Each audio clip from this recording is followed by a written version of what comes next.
1000 बार ये कह चुके हैं कि इन 3 कृषि कानूनों को जब तक वापस नहीं लिया जाता है, इन 3 कृषि कानूनों को जब तक रद्द नहीं करती है, ये संघर्ष जारी रहेगा।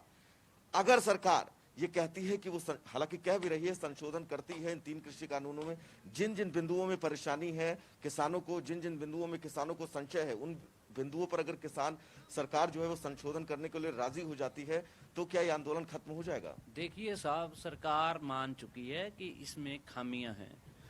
दूसरी बात, सरकार पे किसका दबाव है, किसके दबाव में सरकार इस कानून को रखना चाहती है। अगर सरकार किसानों की भलाई करना चाहती है तो इस कानून को रद्द करे और नए सिरे से कोई नया कानून लेके आए, उसमें किसानों को भी रखा जाए। प्रधानमंत्री मोदी जी ने तो कल भी ये स्पष्ट कर दिया कि उनकी नीयत जो है वो गंगा जल की तरह साफ है, किसानों के हित में है। देखिए साहब, प्रधानमंत्री साहब बड़ी बड़ी बातें करने में और जुमले फेंकने में माहिर हैं।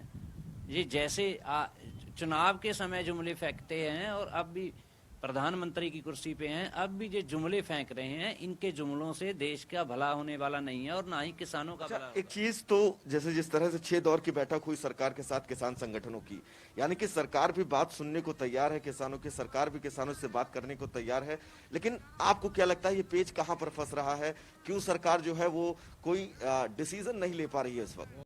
देखिए साहब, सरकार है जो कारपोरेट्स के दबाव में है।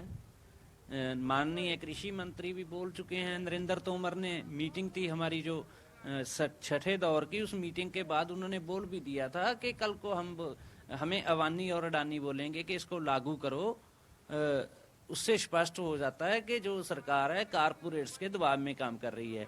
जितने भी फैसले आप देखो, कोरोना काल में सबसे मारू जो फैसला था किसानों को मारने के लिए सरकार लेके आई। उससे पहले जो हमारे एयरपोर्ट थे, ट्रेन थी, सभी को कारपोरेट्स को बेच दिया। ये सरकार देश को बेचने पे तुली हुई है और हम ये होने नहीं देंगे। तो देखा दीपशिखा, लोग